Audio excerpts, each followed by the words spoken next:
Welcome back. Well, you either love them or you hate them, but today we're going to try to convince you to at least give them a try.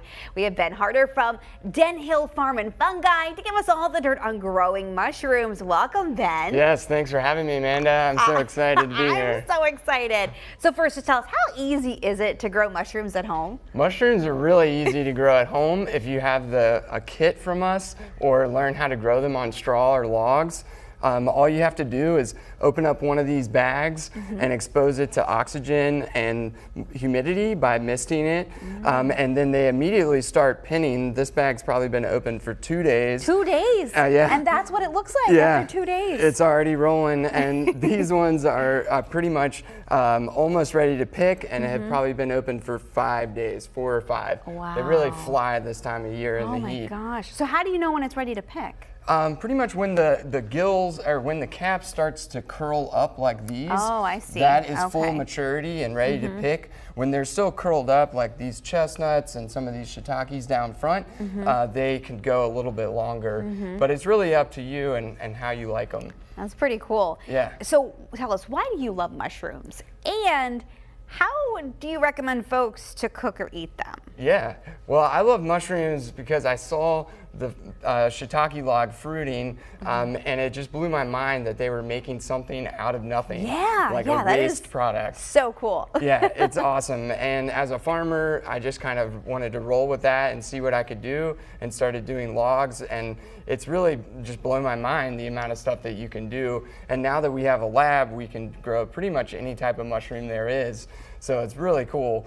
As far as cooking them goes, they're very diverse in how you cook them, and I hear a lot, I don't like mushrooms. Yeah. And I don't like I don't like portobellos and buttons much either. And so there are a lot of different flavors and textures that each type has. Like the lion's mane, it tastes like crab or lobster. This right here? Yeah, these ones down Wow. front right here. You can make crab cakes, and I even tricked our Maryland side of the family with that.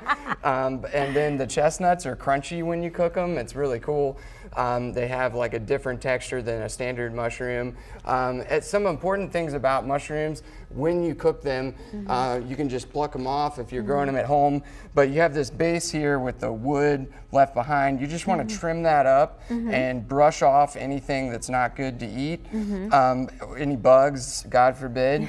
But you don't want to get them wet since they're 90% water. So you want to keep them dry, and then you can fry them up in a hot skillet and then add oil or butter. But you can cook these mushrooms just the same as you would cook any portobello or button. They're very versatile. Fry them, stir fry them, grill them, anything. That is cool. They're Can delicious. I touch it? Yeah. It just looks so cool. They're gorgeous. Yeah, they're awesome. Really quickly, we don't have that much time, but I do want you, can you identify what you have here so folks know what they kind of look like? Absolutely. So down front we have the shiitake on log, and that's the traditional Japanese way of growing them. These are pink oysters in different stages.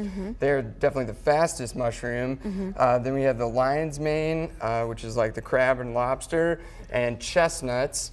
And they're really scaly. That's the kind of the cool thing about them. And then this is the blue oyster and reishi, and that's a medicinal mushroom. Wow. You do not eat it raw. You would want to cook it down and turn it into a powder or a tincture. Got it. To get the nutrients from it. Okay, and that's this one over here. All right, and so you're having a workshop. Real quick, tell us about the workshop and where else they can get in touch with y'all. Yeah, the best way to stay in touch with us is go to our website and sign up for our newsletter. We do a weekly farm blog newsletter where we talk about everything we're doing at the farm and what's going on and the powders and extracts we're making and new varieties we're growing.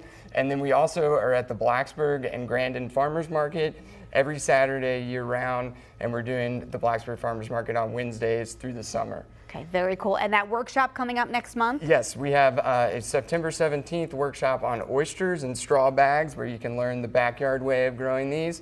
And we're doing shiitake logs on October the 1st, so you could come out and learn how to make shiitake logs so you can do them yourself. Very cool. We got Ben Harder from Den Hill Farm and Fungi. Thanks so much for giving us all the dirt today on growing your own mushrooms at home. Absolutely. Thanks, Amanda. I appreciate it. You're welcome. Stick around. We'll be right back.